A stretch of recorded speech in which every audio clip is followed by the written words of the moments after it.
Meus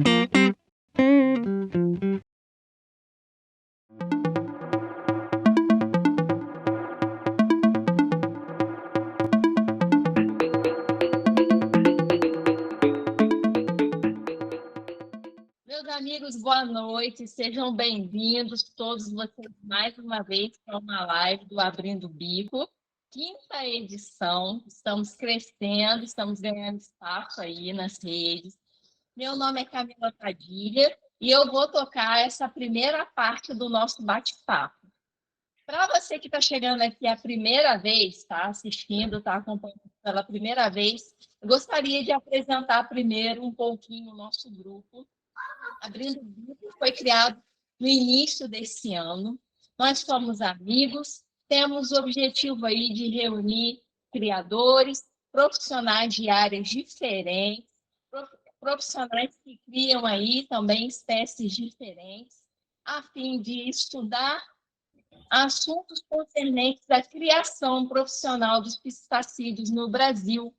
Além disso, nós temos aí uma rede de apoio e troca de experiências diárias, troca aí de segredos de manejo, algumas ocorrências do dia a dia também. E nós temos aqui o objetivo de trazer quanto mais pessoas para agregar conteúdo para as pessoas que estão chegando no mercado, ou para você que já está há um tempinho, mas que quer se desenvolver, quer se aprimorar, junte-se ao grupo Abrindo o Bico, porque nós vamos aí arrebentar essa história. Bom, eu já gostaria de te convidar para seguir o nosso @ no Instagram, abrindo.bico, e se inscrever no nosso canal no YouTube, pois essas lives podem ser colocadas nessas plataformas e você pode estar assistindo em outro momento, deixar o seu comentário, deixar uma dica, uma sugestão. Lá é um espaço colaborativo. Então, assim, a gente espera que vocês se sintam à vontade, cheguem junto com a gente, e hoje vai ser um dia de muita aprendizagem. Vocês acompanharam aí durante a semana, né, o nosso folder aí do nosso amigo Luciano. Hoje nós vamos tratar um assunto de extrema relevância para quem está chegando agora no mercado e para você, criador experiente, que é o uso de chocadeiras e UTA. Mas imagina você conseguir produzir a sua própria chocadeira e UTA. Isso também é falado no nosso grupo. Nós estamos aqui nesse intuito de desenvolver pesquisa, de desenvolver material e instrumentos tecnológicos para avançar na criação de aves. Também é intuito do nosso grupo. E imagine você, nesse meio de incubação artificial, conseguir montar aí um instrumento que possa maximizar seus lucros ainda nessa criação, ou pelo menos ter ali para suprir uma emergência, estar preparado para alguma ocasião em que você, como criador profissional, um criador crítico, com um olhar bem sensibilizado, possa socorrer ali numa emergência. Então, eu já te deixo aqui uma sugestão, porque o tema vai ser pesado. Nosso amigo Luciano caprichou. Separe aí uma caneta, separe o seu caderninho, escreva as suas dúvidas, porque no final da apresentação nós vamos abrir o microfone e você vai poder tirar suas dúvidas diretamente com o Luciano, o viking da criação.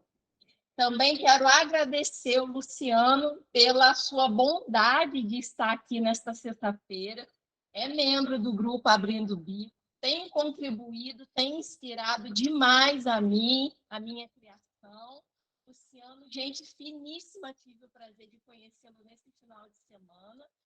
E quero deixá-lo bem à vontade para falar da sua criação, da sua história e apresentar aí esse produto maravilhoso construído dentro desse pouco tempo.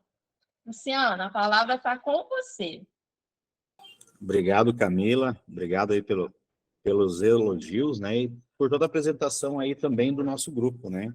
E com certeza é um grupo que vem somando muito e vem crescendo bastante. Então, o intuito, como a Camila disse, é de a gente trocar ideias, trocar informações e crescer junto, né? Porque o mundo da criação de aves exóticas aí está ganhando uma força, assim, fora do comum, e a gente tem essa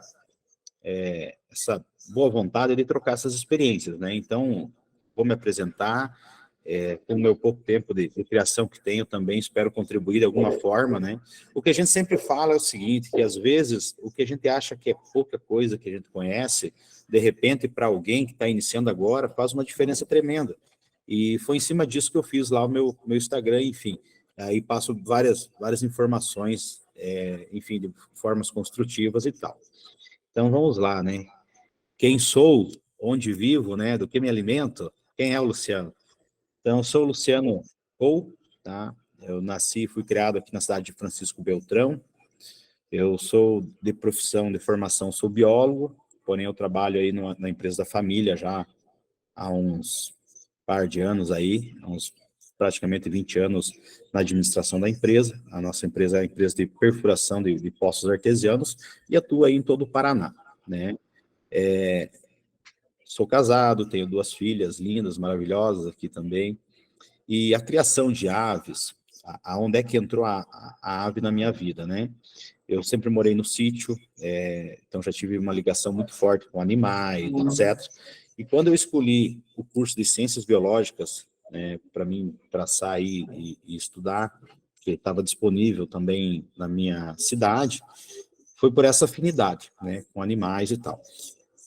Aí nesse meu curso, então, contar um pouco dessa trajetória, quando eu entrei nele, foi bem difícil no início. O primeiro ano foi bem complicado, eu vinha de uma escola pública e tal, entrei num ensino já mais puxado. Segundo ano já foi melhorando, né? E no terceiro ano foi aonde eu decidi que eu precisava tomar um rumo ali para concluir o curso. Então a gente tem o chamado TCC, que é um trabalho de conclusão de curso. E naquele momento eu precisava escolher alguma área para mim fazer esse trabalho. O que acontece é que toda a minha turma já tinha escolhido, e eu fiquei, e eu pensava, né? Não tinha uma afinidade muito grande com a parte de laboratório e tal, o meu negócio é campo. Então, naquele momento, eu um dia em casa, olhando, eu tinha um casalzinho de calopsita, né? E eu pensando, mas o que eu vou fazer da minha vida que eu não decidi ainda, né? Qual que é a trajetória que eu vou tomar aqui para finalizar o meu curso. E um dia, olhando para aquele bichinho, eu falei, tá aí, vou fazer um trabalho sobre aves, né? E daí desenrolei esse trabalho por um ano e pouco, um levantamento aí da nossa região aqui, onde eu moro, e concluí esse trabalho, enfim, com um sucesso. Graças a Deus, foi um trabalho pioneiro aqui na nossa região, que até então não tinha, né? Então, dali em diante, tracei minha trajetória na empresa, trabalhando, aperfeiçoando aí, e até que há um ano atrás, né? Um ano atrás eu vejo aí nos Instagram da vida, foi um momento aí do meu ciclo, né? A gente pode falar assim, que é onde o trabalho na empresa tinha dado uma acalmada, as coisas estavam mais tranquilas um pouco, e começou a me sobrar um tempo, e eu fiquei meio ocioso, né?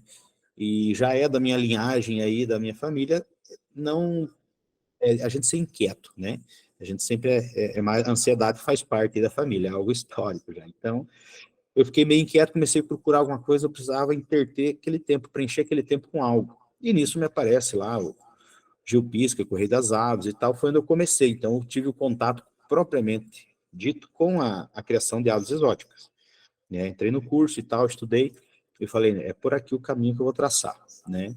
Então, meu tempo de criação aí, que eu conheço, vamos falar bem sinceramente, que eu conheço o ringneck faz um ano, tá? Já conheço outras aves, já tinha ideia de criar outras aves, principalmente papagaio verdadeiro e tal, há uns anos atrás. E eu sempre botava na cabeça uma limitação. Mas o papagaio demora 5 anos para criar. Se eu tivesse começado quando eu me formei, hoje eu já estava com uma linhagem enorme, porque já faz quase 15 anos, né? Então a gente não pode, às vezes tem um momento certo das coisas acontecerem, mas a gente não pode ficar pondo barreiras e limites nos sonhos da gente. Mas, né, certo, por algum motivo, tinha um horário certo para começar, e foi há um ano atrás. Então, comecei com a minha criação, né, peguei os moldes, olhei todo o ensinamento que tinha lá, e fui construindo. Então, hoje eu tenho um criatório, estou com ringnecks, coloquei também red rampids, coloquei agora agapornis, eu tenho aquele meu casal de calopsita, até então tinha perdido a fêmea nesse trajeto, né, até acho que deve ter uns 8, 10 anos esse machinho que eu tinha, arrumei um companheiro para ele, uma companheira, né? E, porventura, foi o primeiro casal que reproduziu no meu criatório, né? Já me deu 2 filhotes e agora está com mais uma ninhada com 5 ovos. Então, veja só, a coisa, ela vem, né? Desde o tempo da faculdade, há 13 anos atrás, até agora. Então, aquela ave que eu me inspirei nela para concluir meu curso hoje, foi o primeiro filhote aqui. Então, nessa parte aí eu estou muito satisfeito. Enfim, o que eu gostaria de trazer aqui para vocês hoje, a apresentação, ela foi baseada na construção de uma UTA, né? Então, quando eu visitei alguns criadores, meu amigo Valdeci, deve estar por aí na live, eu me inspirei num projeto que ele tinha lá, ele me passou bastante informação da criação e tal, e eu falei, eu vou fazer isso aqui para mim. Então, hoje que eu tenho meus casaizinhos aí de ringneck, a gente está entrando na temporada, eu achei interessante ter uma UTA. Eu moro em Francisco Beltrão, Paraná, região sul do Brasil, então aqui chega a dar temperaturas assim até abaixo de 0. Esse ano a gente está passando meio de relance aí, chegou a uns 4, 5 graus, mas ainda não chegou a baixar de 0. Mas já aconteceu de dar -3, -4, entende? Então, imagine só, nesse período aí, se dá um frio fora de época, você ter filhotes que você precise, né, por algo que você esteja tratando na pata, sem uma forma de aquecê-los, você vai perder esses filhotes. Então, eu olhei o que tinha no mercado, olhei valores e tal, falei, poxa, peguei o modelo do Valdecir, falei, quer saber, eu vou fazer um igual. E daí, ajustei algumas coisas que eu pensei que dava para melhorar. E no desenrolar desse projeto, né, a gente começou a falar de incubação artificial aqui no nosso grupo e tal. Falei, quer saber? Daí vocês vão ver o projeto daqui a pouquinho, vou dar um spoiler. E daí, quer saber, eu vou transformar isso aqui numa chocadeira também, né? Enfim, fiz todo o projeto que eu vou apresentar para vocês aqui e espero que vocês gostem. O que eu gostaria de já deixar frisado é assim, o meu pai é eletricista, tá? Então eu já venho de uma família que eu aprendi a mexer com eletricidade e sempre tive uma facilidade com mexer com parte elétrica e mecânica, né? E até eletromecânica, eletrônica, enfim, eu mexo com muita coisa, sabe? Desde os meus hobbies também eram envolvido com isso. Então, para mim não foi uma dificuldade. Mas fica aí a ideia, quem tiver, né, conhecimento, não é difícil, né? Quem tiver um conhecimento básico pode fazer, e se não souber, às vezes o vizinho ali sabe, é uma alternativa, tá? Enfim, acho que eu vou iniciar a apresentação aqui, Camila. O que você acha? Sim, pode passar. Então tá. Então, a partir desse momento, eu vou iniciar a apresentação. Eu não vejo mais ninguém aqui, tá, na tela. Se vocês tiverem um papel e uma caneta, vão anotando as dúvidas. Eu vou passar a apresentação toda e vou falando. Depois, a hora que eu encerrar, se vocês tiverem alguma dúvida, eu posso voltar ao slide, mostrar algum detalhe, tá? Vai estar tudo bem explicadinho ali e espero que vocês gostem aí, beleza? Vamos iniciar aqui, então. Deixa eu só abrir uma tela aqui para mim ver se está aparecendo legal para vocês. Eu acho que está, né? Então, aí está o meu nome, né? O meu mascote, o Oscar, é uma arara Macau, para quem não conhece. Meu parceiro aí do criatório. Vamos lá. Então, esse aqui é o meu criatório, né? Como que surgiu o meu criatório? Ele surgiu desse barracão aí, ó. Depósito de lenha que eu tinha lá na minha casa, aqui, eu gosto muito de churrasco, inclusive. Então, é necessário que o cara seja prevenido. Então, essa estrutura aqui, eu reformei ela toda para transformar no criatório que é hoje, tá? Então, esse aqui seria o criatório do jeito que ficou. Então, aqui dentro eu tenho capacidade para 18 voadeiras de 1,5 m, que seria, né, para reprodução, e na frente, do lado direito e do lado esquerdo, a gente tem 2 viveiros de recreação, né, que seria de 2 metros por 3, o tamanho dele, então seria 6 metros quadrados, e a altura deve ter aí na casa de uns 3 metros de altura, tá? É bem alto. Todo construído com folhas translúcidas, ali é um ambiente bem claro, tá? Aqui é a vista interna, tá, do criatório. A princípio eu tenho essa bateria de 9 viveiros do lado esquerdo. Do lado direito agora eu tenho alguns viveiros da Gaiopar aí, mas para o ano que vem eu já quero concluir o projeto com os 9 da mesma forma, né? Vai ficar 2 baterias, uma a cada lado. Então, assim, construção de UTA e chocadeira, caseira, né? Feita por mim. Vamos lá. Escolha do material a ser usado como estrutura. O que é que eu fiz? Eu usei uma geladeira, tá? Uma geladeira de descarte. Isso aqui você vai conseguir em qualquer empresa aí que mexe com refrigeração.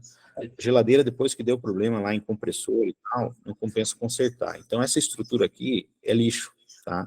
E ela tem que ser descartada num local correto, tá? Por causa acho que é do poliuretano, que é aquela espuma que tem lá que é um contaminante. Então, isso aqui é descarte, tá? O que eu fiz? Eu ganhei essa geladeira, tá? De um amigo meu que trabalha com refrigeração. Fui lá, ele me fez a doação. E ainda falou para mim o seguinte, quando você não usar mais, você tem que trazer aqui para mim descartar, né? Tem tudo isso. Então, assim, para a gente fazer uma UTA ou uma chocadeira, que vocês vão ver que o sistema é bem parecido, que muda o controle, a precisão, né, dos termostatos e tal, você vai precisar de uma estrutura. Então, o que eu fiz? Eu peguei uma estrutura existente, com capacidade térmica, então ela não ganha calor internamente e não perde calor, né? Se você comparar com uma chocadeira dessas que você vê comercialmente, ela é toda de plástico, não tem uma capacidade de isolação, ou ela, no caso de madeira, de MDF, também pode ser feito, você pode pegar placas de MDF e montar a sua UTA, que foi o início do meu projeto, foi baseado numa UTA, né? Então, assim, por que eu escolhi a geladeira? Porque o espaço dela é muito grande, vocês vão ver para frente que tem muito espaço para pôr muita ave aí, tá? Ela é térmica, a estética dela é bonita, você pode colocar em qualquer lugarzinho, vai ficar bem organizado, né? Mas também você pode usar aí chapas de MDF, fazendo um cubo, você pode usar, por exemplo, um forno elétrico, entende? Ou outros materiais. Então, qualquer coisa cúbica que você consiga armazenar filhotes e controlar a temperatura interna, já vai estar valendo, tá? Aí, após isso, o que eu fiz? Eu fiz a escolha do sistema eletrônico, tá? Que seria a parte operacional. Como que eu vou aquecer esses animais? Como que eu vou controlar isso? Como que vai ter uma durabilidade em cima disso? Esses são alguns materiais aqui, tá? Então, o que eu precisei para fazer essa UTA? Um controlador eletrônico de temperatura, um cooler ou um ventilador, né? Para quem não conhece, um cooler é um ventilador pequeno, parecido com aqueles de informática, que inclusive também consegui, nessas lojas de informática, aqueles cooler que fazem ruídos e tal, você vai descartando, você ganha aos montes disso aí, tá? Você precisa de uma resistência elétrica, né? Que pode ser um secador de cabelo, aquecedores, lâmpadas incandescentes, qualquer coisa que gere calor, né? Porque a ideia da UTA é o quê? Você aquecer, então você precisa gerar calor e manter aquele calor. Não pode exceder e não pode ficar mais frio, tá? Para manter ali um conforto térmico dos animais. Esses contatores, relé, aqui está ali, relé de estado sólido, para quem está vendo no vídeo, é essa peça preta na parte superior da foto. É um atuador que ele liga e desliga, entende? Tipo assim, o controlador eletrônico, ele dá um comando para aquela peça, e aquela peça é onde faz a coisa acontecer, que é um interruptor eletrônico. Porém, ali ele suporta uma carga maior do que os contatos internos aí do controlador, aumentando a vida útil do controlador, tá? Então, talvez seja meio grego para quem não entende da área elétrica, mas ele é uma peça aí para aumentar a vida útil do controlador e não derreter os contatinhos dele lá, tá? Para fazer... Luciano. Oi. Luciano, desculpa, só uma dúvida. Não está aparecendo para mim o slide. Será que está aparecendo para o pessoal aí? Está conseguindo ver? Para mim está aparecendo, mas tá a escolha do sistema eletrônico. Aqui está tranquilo. É isso aí. Beleza. Pessoal no chat... Tá. Não, beleza. Para mim não está aparecendo, mas... Tá, beleza. Pessoal no chat puder só confirmar aí se está vendo, fica legal. Tá tudo certo? Continua. Tá aparecendo para vocês aí ou não? Posso continuar? Para mim está tudo em ordem, Luciano. Ninguém se manifestou aqui e vai embora. Então, show. O pessoal falou que está ok, Luciano. Pode ir. Beleza. Tá, então assim, daí você tem também a parte de controle de umidade. A parte de controle de umidade, ela é mais necessária principalmente em chocadeiras, né? Na UTA, você pode fazer isso também. Também é interessante, principalmente se você trabalhar com filhotes recém-nascidos, né? Essa umidade, você pode trabalhar com umidificadores eletrônicos ou uma bandeja de água, simplesmente inserida lá no ambiente e ela vai liberar essa umidade no ar. E é interessante para não não baixar muito essa umidade. O que acontece? Quando você aquece, eleva a temperatura do ar através de resistências, você acaba tirando essa umidade do ar. Por isso que é interessante ter esse recipiente, que ele acaba subindo essa umidade, né? Faz bem tanto para o ser humano quanto para as aves. Aí você também vai precisar aqui dos materiais de botões de acionamento, cabos elétricos, e no caso da chocadeira, o motor de rolagem de ovos, tá? Mais para frente a gente vai ver tudo isso em detalhes. Aqui foi o início do projeto, onde eu comecei a preparar a estrutura, tá? Então, o que eu fiz? Primeira coisa, lixadeira, disco de corte e fazer as aberturas, tá? Fiz a abertura na parte superior e na parte inferior, cortando ali um quadrado, que ali eu vou aplicar o material para ficar visível a parte interna, né? As aberturas, nesse caso, eu fiz de modo que não afetasse a integridade estrutural, quer dizer, não comprometesse a estrutura da portinha, que ela começasse, às vezes, a ficar meio torta e tal. Então, se eu cortasse uma capacidade, uma abertura maior, eu poderia deixar mais frágil essa porta, tá? E dentro desse contexto de abertura que eu fiz, é possível ver os filhotes tranquilamente. Foi avaliado essa posição, né, que eu falei, então, da abertura, onde era necessário para mim visualizar os filhotes. E daí aqui tem uma questão que é interessante, na hora de fazer esses cortes, se você tiver uma lixadeira com disco de corte maior, 150 milímetros, você acaba com um corte só, você fazendo um corte mais limpo, fica um acabamento até melhor aí na sua chocadeira. Porque o construir é até bem tranquilo, agora deixá-la esteticamente bonito, é ali que eu sou meio apegado nesses detalhes. Falei, poxa, não vou deixar um negócio mal feito, então eu acabei tendo um pouco mais de atenção a isso. Na parte interna, essa imagem aqui que vocês estão vendo, é a parte do freezer da geladeira. Tá? Então, eu peguei lá, fiz um furo, tá? Aqui eu coloquei as medidas aproximadas, é de 80 a 100 milímetros, tá? Acho que é 80 e poucos milímetros. É um furo redondo, e aí nesse furo eu encaixei aquele ralinho de abre e fecha, que é daqueles ralos de pia, de piso, com uma ventosa, com uma portinhola que você abre e fecha. Então, ali eu consigo controlar a saída dos gases de dentro do nosso nascedouro aqui e chocadeira e controlar também a umidade, tá?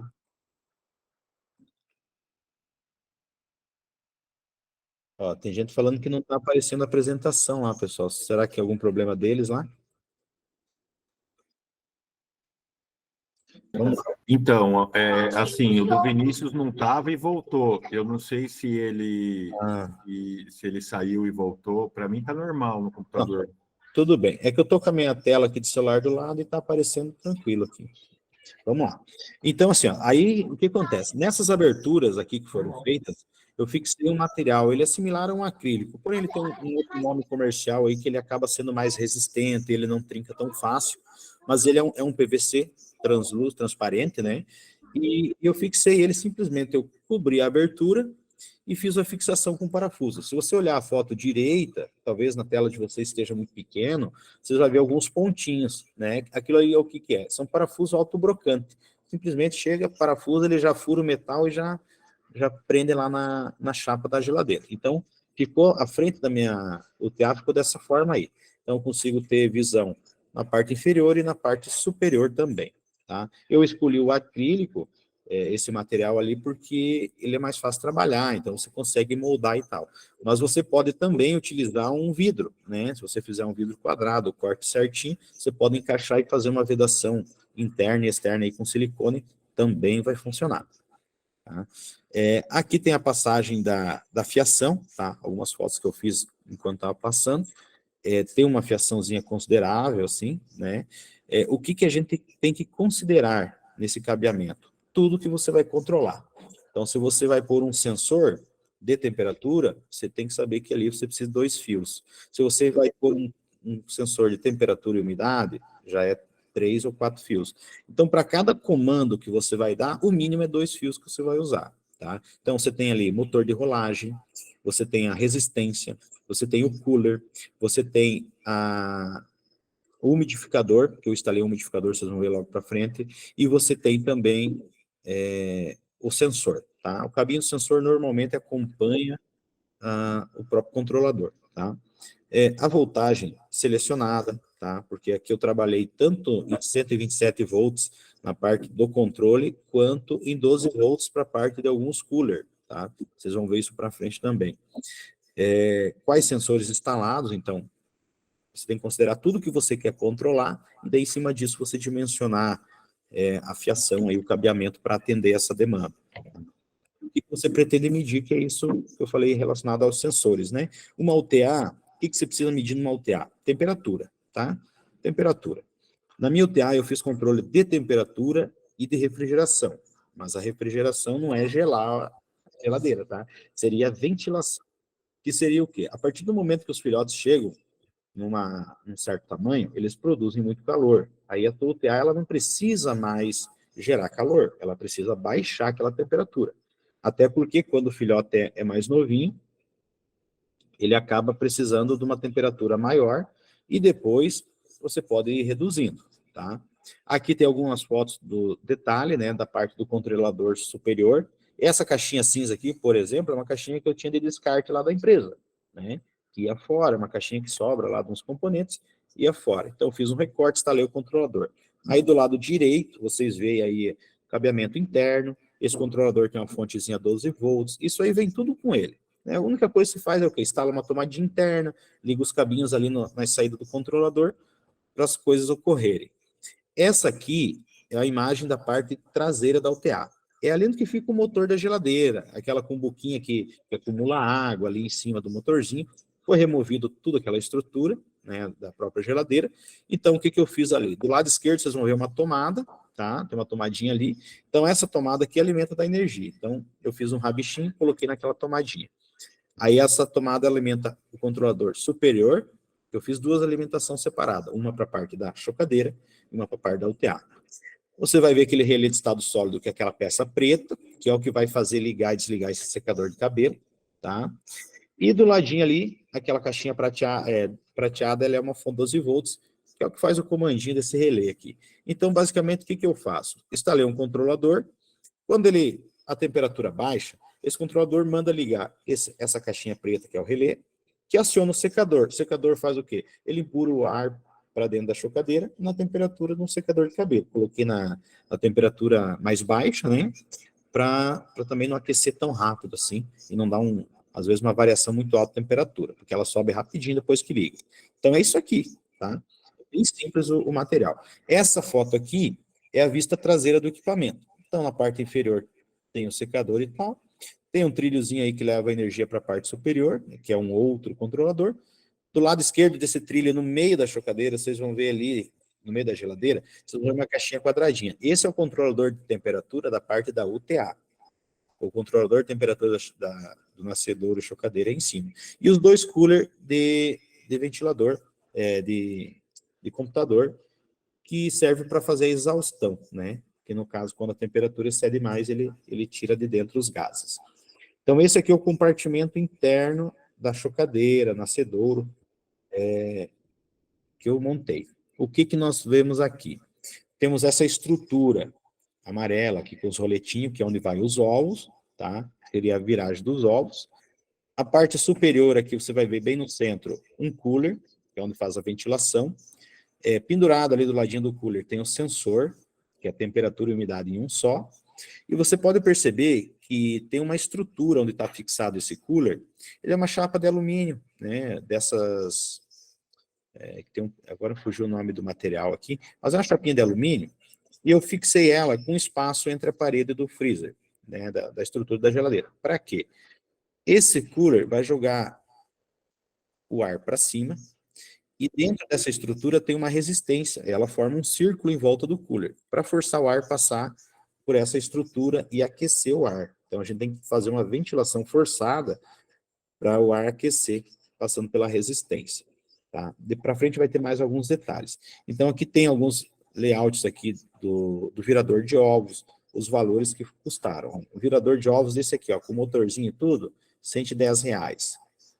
Essa estrutura que ele é um kit chocadeira, que ele vem o termostato, que é o controlador, a resistência, que é essa molinha do lado direito, vem o motorzinho de viragem também de ovos, e vem o cooler e alguns isoladores. Então, essa molinha eu passei em volta do dos isoladores e é onde vai passar o ar para aquecer, né? Aqui é o esquema de ligação do controlador, né? Então já vem tudo isso aqui lá no site que você compra, certo? Que é como faz a ligação das ventoinhas, a resistência, em qual polo, em qual fiozinho que você vai ligar, né?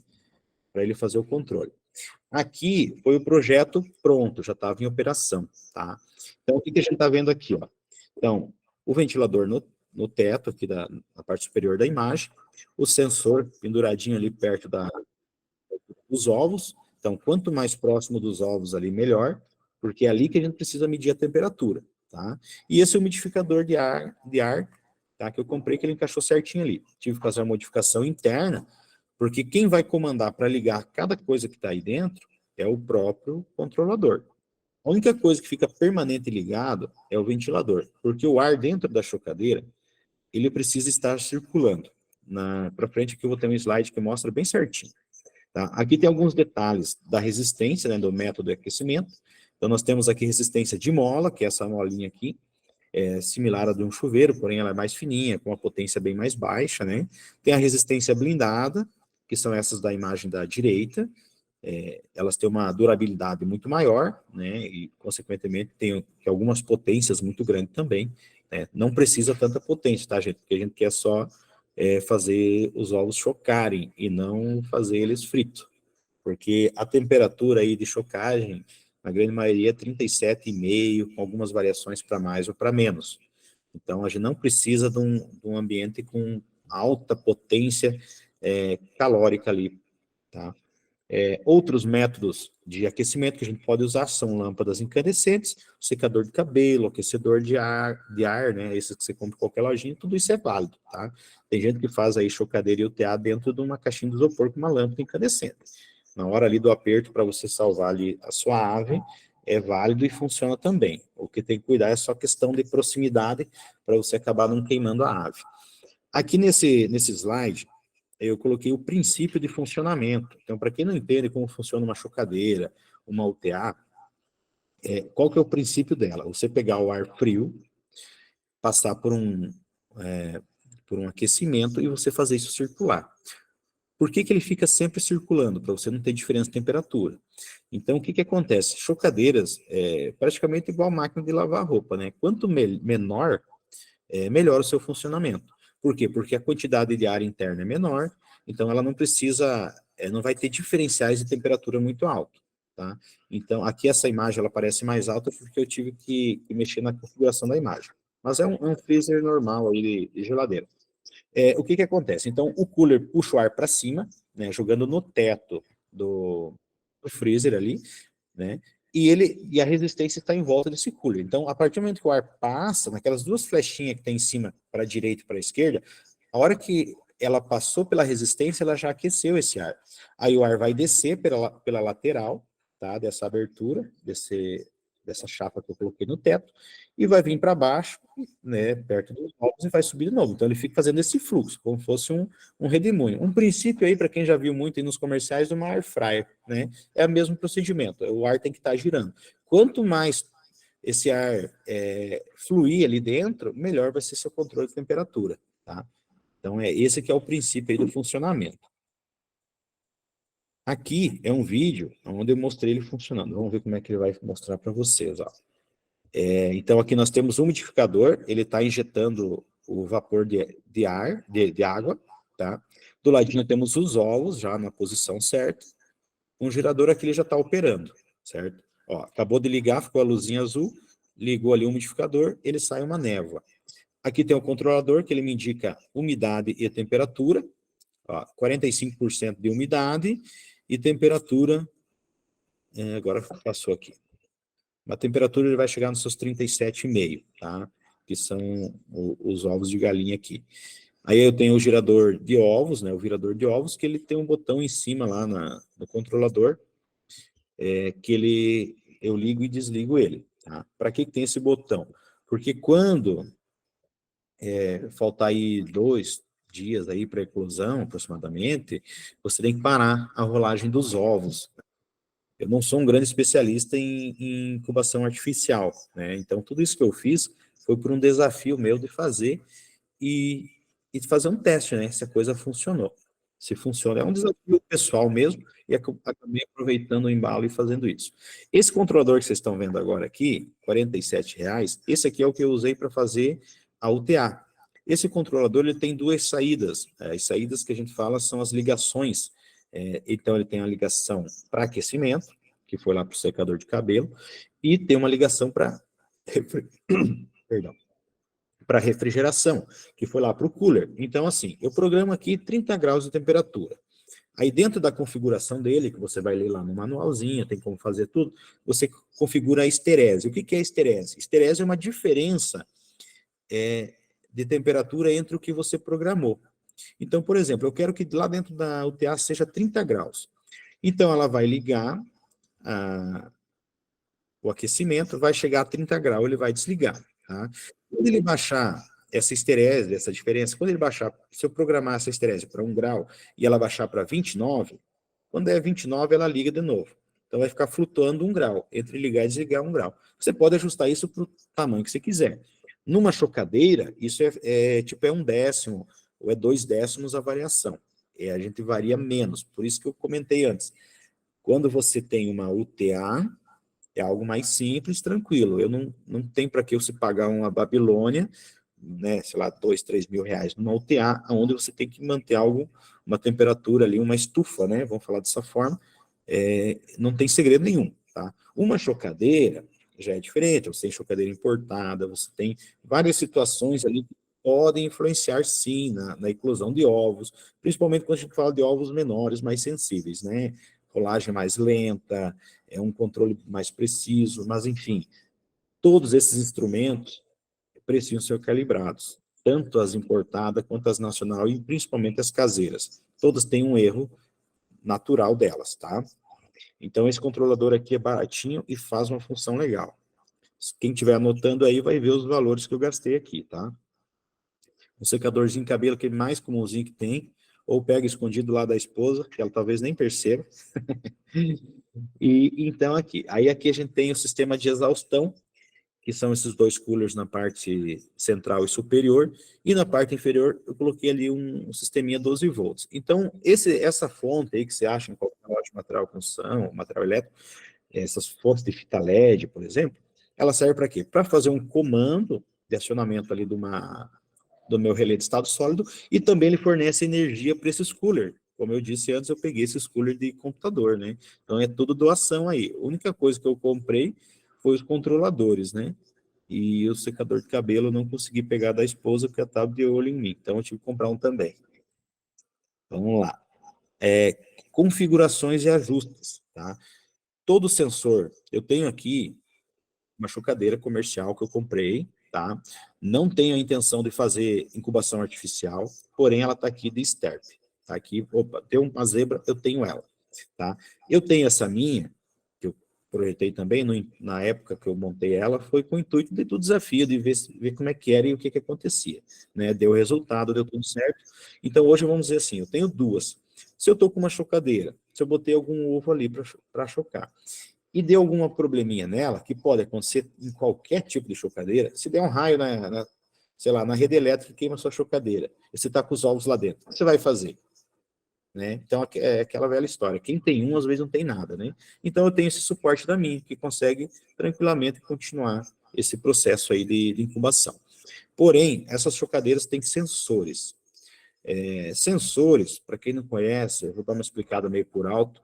Então, você tem 2 fios, tá? 2 fios de energia, e entre esses fios, eles, dentro daquele tubetinho metálico que vocês veem, ele tem uma liga ali, ele tem uma conexão entre um fio e outro. E aquela liga é uma liga específica. O que acontece? Quando a temperatura aumenta ou esfria, a condutividade daquela liga metálica é diferente. Então, na verdade, o controlador de temperatura ele não mede a temperatura, ele mede uma diferença de energia que está passando por ali. Então, e daí isso ele transforma lá num número que é correspondente à sua temperatura. Então, é muito fácil ter uma diferencinha ali de precisão. Tá? Então, o que acontece? Como é que se calibra um sensor disso aqui? Você vai regular a sua temperatura lá, 30 graus, você deixa a sua chocadeira, incubadora, estabilizar ela lá 2, 3 horas, e você tem que ter, você pode pegar assim, e mandar para aferição fora, né, pagar um valor alto, ou ter um outro termômetro para você fazer um comparativo. Porém, o ideal é que você tenha um termômetro de precisão calibrado. Isso é muito difícil de você encontrar, tá? Mas, assim, existem termômetros calibrados, que passa por toda uns testes, enfim, uma bancada de prova, onde ele vem calibrado, ele está a temperatura real. Aí sim, você mede lá, a UTA está em 30 graus, e você põe esse termômetro calibrado, e esse termômetro marcar 31, quer dizer o quê? Que você está tendo 1 grau a mais do que o leitor está te mostrando lá do seu controlador. Aí você consegue entrar na configuração desse leitor, desse controlador, tem lá no manual, é tranquilinho de fazer também, e você informa ele que a leitura dele está sendo 1 grau a menos. Tá? Você só diz ele, ó, a tua leitura está dando 1 grau a menos ou tantos graus a mais, o valor que for. Aí, a partir do momento que você reseta ele, ele já vai começar a mostrar a temperatura correta. Então, você corrigiu lá em 1 grau, ele vai começar a mostrar 31. Então, a partir do momento que você fez isso, está ajustado, você não precisa mais ficar mexendo, tá? Aí você regula a temperatura que você deseja e pronto, vai estar com a precisão bem calibrada, tá? Tempo de rolagem dos ovos, intervalo, tempo de acionamento, tudo isso está disponível nesse controlador aí que eu instalei, tá? Lá dentro tem várias funções, até pelo preço, né? Hoje, que é a China, né? Pelo preço que a gente paga, o bichinho entrega um monte de coisa para a gente. Então, lá dentro você consegue programar assim, eu quero que role ele é por tempo, tá? Então, eu quero que o motor acione, né? O motor de rolagem, por 60 segundos a cada 120 minutos. Então, a cada 2 horas, o motorzinho vai ligar e trabalhar 60 segundos e desliga. O que eu fiz para mim calibrar esse tempo? Eu fiz o quê? Eu coloquei lá 60 segundos e mandei rolar o ovo. E marquei no ovo, tipo num ovo de galinha, marquei lá, fiz uma marcaçãozinha para ver quanto que girava. Então eu tive que ligar 120 segundos para ele girar 1/4 de volta, porque o movimento é bem lento mesmo, tá? Isso fui eu que estipulei, esse 1/4 de volta, para, por exemplo, no fim do dia dar, sei lá, 2 voltas no ovo, uma coisa assim. Se for um ovo menor, ele vai girar mais rápido, porque a área, né, externa ali é menor, então você tem que reduzir esse tempo. Então é só você pegar lá o que você quer controlar, quanto tempo, quantas voltas você quer dar naquele ovo por dia, qual é o intervalo. Você pode, sei lá, cada 6 horas eu quero ligar 1 minuto, 2 minutos, tranquilo. Quem vai definir é você no seu ajuste para o ovo que você tiver lá incubando, tá? Então, como eu disse, eu não sou especialista em incubação, eu sou meio que um mestre da gambiarra aqui, e é o que eu fiz. Aqui nós temos o resultado, tá, do projeto. Aí, pessoal, ó, começou. Eu vou tirar o áudio aqui e ficar melhor. Então, aqui começou a eclosão. Esses ovos estão mais abertos, porque, como todo bom criador, a ansiedade não conseguiu esperar o bicho sair sozinho. Eu tive que ir lá mexer, né? Aqui já tinha nascido uma leva de codorninhas, né? Codorna gigante. Já estava na UTA, tá? Instalei uma lâmpada também interna na UTA. Então, esse bichinho aí come 24 horas por dia. Quem quiser ter bastante despesa com ração, é só comprar as codorninhas. Então, aqui, os ovos de galinha. O que acontece? Quando foi para nascer, então 2 dias antes eu desliguei a rolagem, removi os roletezinhos, que é só encaixadinho ali, e deixei ali nascer em cima ali mesmo, tá? Ele está aberto assim, porque eu tive que ir lá e botar o dedão e fazer isso aí. Mas eu fiz nesses 3 e depois não fiz mais, eclodiram normal e tal. É coisa de ansiedade mesmo, tá? Então é melhor ter ansiedade aqui com uma galinha do que com um opalino clerteia, né? Quem entende e conhece. E aqui está a filharada aí que nasceu, tá? Esse aqui é os pintinhos. Isso aqui foi ovos que eu coletei aqui do sítio mesmo, tá? Então, não é aquele negócio, qual foi a taxa de eclosão, não sei o que. Cara, eu não tenho nem um controle de fecundação aqui. Eu tenho um galo velho aqui e meia dúzia de galinha aqui, que é para botar ovo e para nós comer um brodo no inverno. Então, o meu intuito era pegar aqueles ovos, botar e ver o que nascia para ver se a minha chocadeira ia funcionar. E, enfim, era isso aí que eu tinha para apresentar para vocês. Gostaria de dar o meu muito obrigado aí a todo mundo que ficou até agora aí me ouvindo falar. E tá aqui meu Instagram, meu contato para quem quiser também me chamar aí no WhatsApp ou qualquer coisa, tirar dúvida, informação. Estou sempre disponível. Lá no meu Instagram do meu criatório eu tenho tenho bastante vídeo da montagem de gaiola, enfim, eu acho que dá até assunto para outras lives, até como eu comentei para o pessoal, a gente pode montar, enfim, várias situações aí e explicar detalhes que eu acredito que para quem está começando, ajuda muito a tomar decisão, ou fazer igual, ou não fazer daquele jeito, né? Mostrar o que a gente errou também, porque a gente erra bastante. Então, primeira coisa, adquirir conhecimento é muito importante, né? Para depois a gente começar a investir, porque a partir do momento que você toma uma decisão, você começa a investir, se você fizer alguma coisa errada, é um tal do faz e desmancha, né? Então você acaba, dinheiro que vai para o ralo e não te dá retorno. A princípio é isso aí, pessoal. Vou encerrar aqui a apresentação. Se alguém tiver dúvida em qualquer slide ou, enfim, qualquer pergunta aí, está aberto para fazer as perguntas. Fiquem à vontade. Luciano, tem duas mãos. Pode falar, Camila.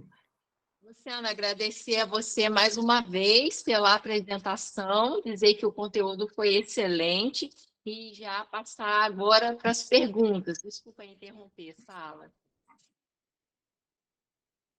Não, ia só avisar que tinha 4 pessoas com a mão levantada, né? Só isso. Então, Valdeci, se quiser já abrir seu microfone, acho que está liberado, hein?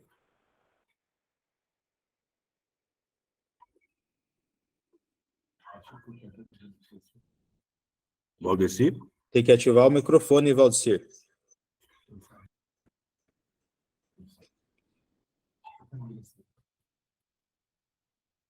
Foi pegar uma gelada lá, bichão? Cadê tu?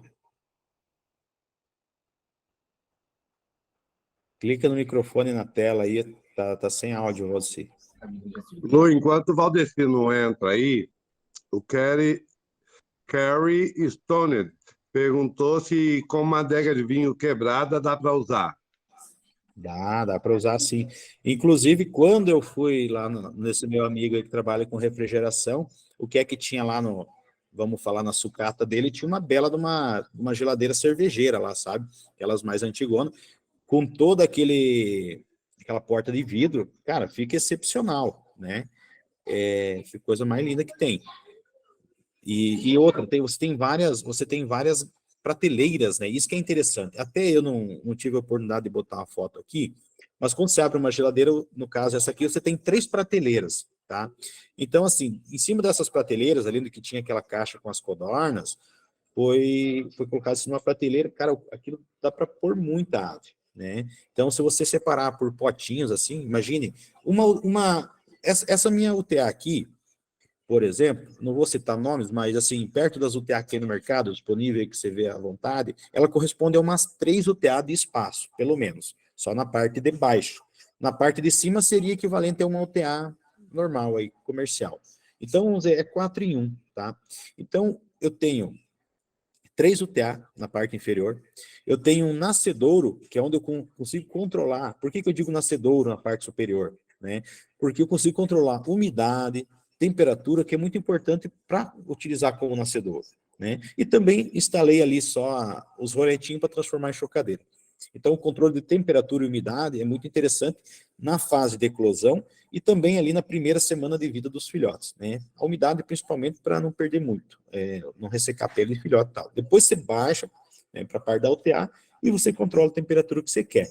Imagine assim a geladeira, você tem 3 prateleiras, a primeira de baixo, a segunda e terceira. A mais superior, você vai colocar os filhotes menores. A partir do momento que eles começam a crescer, você vai descendo, conforme você vai descendo, a temperatura para baixo é menor. Não é lá grande coisa, mas deve dar 1 grau e pouco de diferença. Então, se na parte superior está 30 graus, lá inferior deve estar 28, 29, entendeu? Aí depois, com o tempo, você vai reduzindo no próprio controlador. Show, Luciano. O nosso amigo Valdeci, será que já está por aí para fazer a pergunta? Vamos lá. Não... Cadê ele? Vou chamar ele até no Eu WhatsApp. disse que não está abrindo o microfone dele, ele falou. Então, pode colocar a pergunta no chat que a gente lê. Enquanto isso, vou chamar o Gilmar. Ô Valdecir, uma outra dica, experimenta sair da live e entrar de novo no link, talvez já resolva isso, se é o problema. Aí tu chega na voadeira aí para nós. Pode falar, próximo aí. Vamos, Gilmar, sua vez. Boa noite a todos, Luciano. Excelente live aí. Boa noite, Gilmar. Os pequenos criadores, quando a gente começa, né, muitas despesas, gaiola, enfim, e essa tua sugestão aí veio a calhar. A pergunta a gente que não tem conhecimento nenhum de essa parte de eletrônica, elétrica, você acha que é possível uma pessoa sem conhecimento nenhum tá fazendo esse tipo de coisa, tá fazendo essa UTA, principalmente, e só complementando, e se a gente estiver no grupo do WhatsApp, você pode estar dando esse auxílio para a gente nesse sentido? Então, se a pessoa não tiver noção nenhuma, eu aconselho a não mexer, tá? Porque você vai mexer com eletricidade, tá? Então, eu não estou aqui para botar fogo na casa de ninguém. Eu mostrei meu trabalho, é aquilo que eu disse. Quem tem intimidade, eu tenho intimidade com energia elétrica, enfim, trabalho com isso, né? Nossa empresa é de eletricidade também. Enfim, eu nasci, me criei mexendo em elétrica e eu sou aquele cara que eu vou aprendendo, eu vou fuçando e vou descobrindo as coisas, tá? Então, eu não fico assim, parado esperando coisa acontecer. Eu vou atrás de aprender a coisa. Quem não sabe nada de elétrica, eu não aconselho mexer. Porque se você fechar um curto-circuito, por exemplo, ou fizer uma ligação errada, a partir do momento que você põe na tomada, vai acontecer duas coisas. Uma, queimar o equipamento eletrônico, que é os controladores, né? Você pode daí derrubar o disjuntor da sua casa, o que não seria nada, ou se não tiver, se a instalação da sua residência não estiver muito legal, você pode até botar fogo numa fiação, enfim, depende do que a pessoa fazer, tudo é possível, tá? Aí o que eu aconselho a fazer, entende? Você pode fazer a montagem da parte estrutural, que não ofereceria risco, então fixa lá o secador, fixa as peças no lugar, eu acho que a grande maioria vai conseguir fazer isso, ou se não, pega algum eletricista, mostra o desenho ali, o pessoal aí que manja um pouco da eletricidade vai montar, um amigo, ou enfim, acho que até o pessoal de refrigeração, entende, consegue fazer esse tipo de ligação, né? Se alguém precisar de instrução em algum detalhe, eu consigo passar também, sem problema nenhum. O duro é assim, quando você pega lá uma caixinha com aquela maçaroca de fio lá dentro, por uma foto, alguma coisa assim, é mais difícil de conseguir saber se aquilo está certo. Mas uma orientação a gente consegue fazer sem problema nenhum, tá? E assim, se não se sente seguro, não faça. Eu estou aqui para mostrar que é possível fazer, que é possível você economizar, ao invés de você sair e gastar toda a sua verba em chocadeira, UTA, enfim, em estruturas, porque a gente vê muito isso hoje na mídia, né? Tem isso, tem aquilo, porque não é só gastar com o negócio. Por exemplo, eu comprei, investi numa chocadeira, tenho aqui, mas eu não pretendo fazer essa incubação artificial. Está ali para quebrar um galho. Caso extremo, eu vou usar. Se não, o que acontece? A gente acaba tentando fazer uma incubação artificial e a gente não estuda sobre incubação artificial. A gente não sabe fazer, não tem o cuidado necessário e você acaba até comprometendo os ovos, né? Então, sabe que é bem delicado isso também, principalmente em aves, os ovos são menores, você tem muito fator, muita coisa para dar errado. Então, é aquilo que eu disse, o meu projeto é fazer uma UTA. Na UTA, 100%, é bem tranquilo de fazer, tá?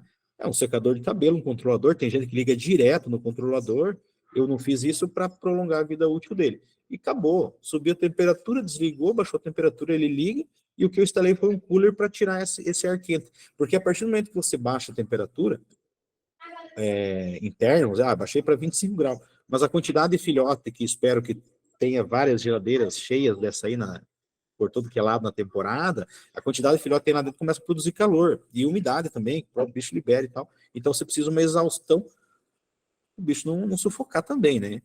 Gás carbônico, temperatura que excede, então precisa eliminar isso aí. Então, se você não tem afinidade com isso, não mexe. Mas, cara, assim, quem já tem algum pouquinho de habilidade vai conseguir fazer sem problema nenhum, tá? Valeu, Luciano. Excelente explicação. Obrigado. Ótimo, Luciano, muito bem. Nosso amigo Cláudio está com a oportunidade. Só abrir o microfone e passar a sua pergunta. Sim, boa noite, Luciano. Luciano, meu problema é o seguinte: eu não crio nada ainda, estou fazendo meu criatório, pequenininho, é bem feitinho, eu estou fazendo gaiola. E eu tenho uma estufa, aqui uma loja de salgado, uma estufa chique. não conseguia vender. Só que o aquecimento dela, ela é por baixo. E essa que vocês fazem aí é por cima, né? Tem jeito de você usar essa estufa, será? Tá, é aquela estufa de salgado que o senhor fala, né? Olha, Olha, você coisa pode... boa. Sim, Assim, ela não aquece pro lado de fora, ela só aquece por dentro, um vidro bem grosso sim. e, e É aquelas, a... é aquelas grandes, assim, que fica, tipo, na frente da padaria ou aquelas pequenininhas que fica em cima? Não, não. Ela é 60 por 70. É quadrada? Isso. Tá. É assim, aí nesse caso, o que o senhor tem que tomar cuidado? Você pode usar a estrutura, sem problema. Também foi algo que eu pensei em achar por aqui, até uma estrutura bacana, fácil de higienizar. Tem isso também que eu não comentei, né? Tem que ser algo que seja fácil de higienizar, porque senão com o tempo vai criando fungo, vai criando bactérias ali. Então a gente tem que cuidar com materiais muito porosos, né? Principalmente madeira.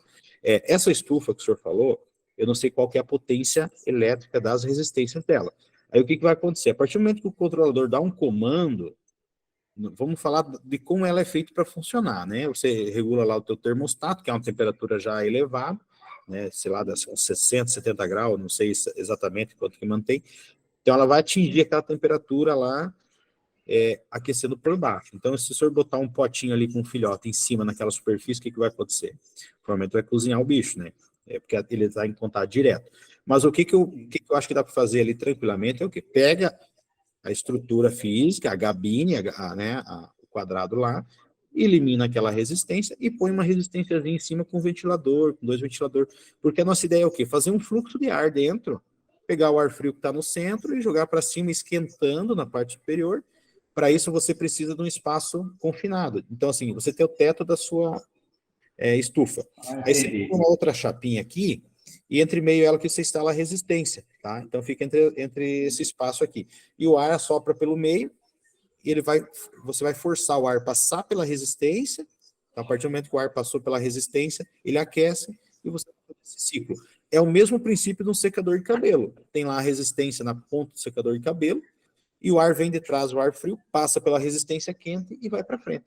E você consegue fazer isso com potências bem menores do que ela tem ali, entendeu? Eu não sei qual que é a potência de uma estufa dessa, mas deve Não, ser... eu estava pensando em trocar o termostato dela ali. Eu não digo nem o termostato, é só o método de circulação de ar, entende? O termostato, depende da precisão dele, você talvez até consiga deixar. Se ele tem uma precisão de, sei lá, de 20 a 30 graus por ali, aí eu não sei de qual que é a escala dele, porque existe uma escala, né? Então, às vezes, você tem um termostato que regula ali de 40, 50 graus para cima, porque a ideia é só esquentar, que eu imagino que seja por aí, e outros menores, né? Então, esse controlador que a gente trabalha é digital, você pode trabalhar a temperatura negativa, a positiva até lá, até 100 graus, 99 graus, eu acho. Então, você pode trabalhar... Então, porque ela tem o ventiladorzinho embaixo também, para espalhar o ar. É aquilo que eu disse, eu não conheço o modelo da sua estufa, porque num tempo bem remoto, eu já tive, sei lá, em 1994, meu pai e minha mãe tinham um bar aí na cidade, e tinha umas estufinhas, e era um disco de porcelana com uma resistência dentro só, não tinha ventilador, não tinha nada. A Hoje, minha tem talvez... ventilador moderna, Hoje mudou maior muito. o ar. Sim. O importante é o quê? Aí eu Você vou... não deixar o filhote, pensa assim, ó, você vai pôr um bichinho com vida lá dentro. Então, você não pode deixar ele muito próximo da onde está saindo esse ar, eu não sei como que é esse sistema, para evitar que superaqueça demais. Porque, às vezes, o que acontece? A resistência é muito forte, ela vai esquentar tanto, porque a ideia lá é manter um salgado a uma temperatura alta, então, talvez ela esquente muito rápido. E quando ela desligue, já, se o filhote estiver próximo ali a essa saída de ar, você acaba aí prejudicando ele. Por isso que a gente trabalha com resistências pequenas, né? Para essa troca de temperatura ser menor. Como eu disse, é difícil eu te dar um aval daqui sem eu conhecer o produto, sem eu ver, sem eu entender do que o senhor está falando exatamente. Mas tome esse Não, cuidado, mas valeu. tá bom? Parabéns aí pela sua explicação, tá? Deus Obrigado. abençoe. Próximo, meu amigo, abriu seu microfone e faz sua pergunta, por gentileza.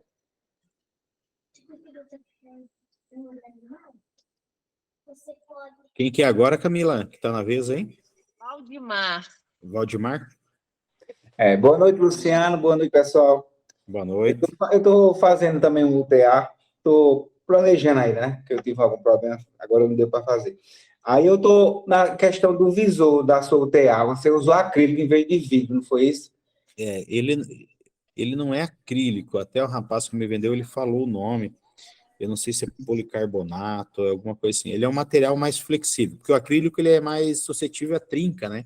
E esse material ele é mais fino e ele é mais resistente. Você pode bater nele ali que ele não quebra. Mas é uma espécie de acrílico melhorado, né? Seria isso.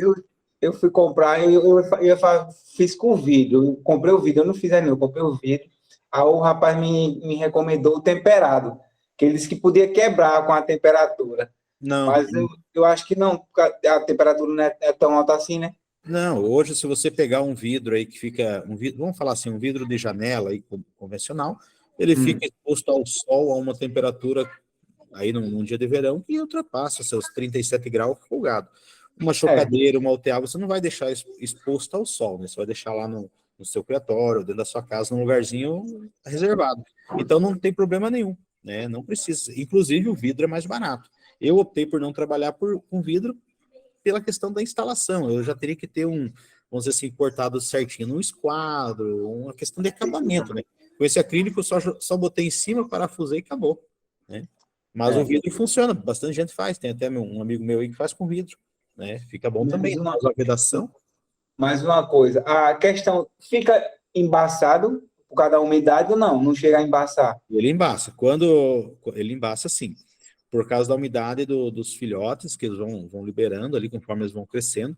Eu tinha, agora deixa eu lembrar aqui, eu estava com quase 30 aves, acho que entre codorna e esses pintinhos aí.